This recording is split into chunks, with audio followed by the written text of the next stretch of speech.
Hi guys, আসসালামু আলাইকুম। তোমরা সবাই কেমন আছো? আশা করি সবাই আলহামদুলিল্লাহ ভালো আছো। আমি আলহামদুলিল্লাহ অনেক ভালো আছি। সো আজকে একটা রিপ্লাই ভিডিও নিয়ে আসছি। একটা মেয়ে একটা মেয়ে আর কি আমাকে বলতেছে ভুটকি ভুটকি কি আমাকে ভুটকি বলে। আর ওর চোখ কি কপালে রাখে নাকি? ভুটকি কোন ভাষা? বলবে কি তোমাকে অনেক গোলুমুলু লাগতেছে, গোলুমুলু না বলে বলে ভুটকি। অশিক্ষিত। সো আমার বাপ মা তো একটু বেশি খাওয়ায়, তাই আমি একটু গোলমূলো হয়ে গেছি। তোর বাপ তো তোকে তোকে মানে কি বলবো, তোর বাবা মা তো তোকে বেশি খাওয়ায় না, তার জন্য তুই ভুটকি হতে পারিস না আর কি। আমি হচ্ছে গোলমূলো, তুই হবি ভুটকি, ঠিক আছে?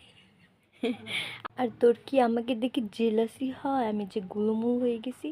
আর শোন, এটা ভুটকি হবে না, এটা হবে কি গোলমূলো। তুই তো অশিক্ষিত, তার জন্য জানোস না, তাই তোকে আমি একটু বলে দিতেছি, বুঝছস বনু?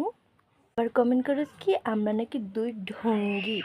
আমরা তো ঢং করবোই, তুই তো ঢং পারিস না। যদি ঢং শিখতে হয় তাহলে আমাদের সাথে আসবি, আমরা দুজনে মানে আমরা তিনজনে মিলে ঢং করবো, আরে ঠিক ওর আছে? মনে হয় আমাদেরকে দেখে আমার জেলাসি ফিল হয় আর কি, বুঝছেন? আমি কি করব বলেন?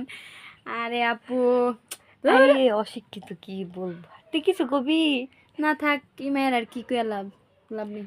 সো গাইস, একটা কথা বলি, হ্যাঁ?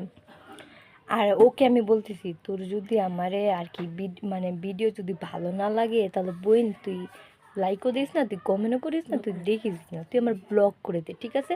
এমন ফলোয়ার্সের আমার দরকার নেই, হ্যাঁ, ঠিক রাইট। আছে? আর একটু মানে বাংলা ইংলিশ একটু শিখিস ভালো করে, বুঝছস? কারে কোনটা কইতো ওইটা শিখিস। বুটকি হবে না, হবে গোলমোল, ঠিক আছে? ভালো থাকিস বই। Bye bye.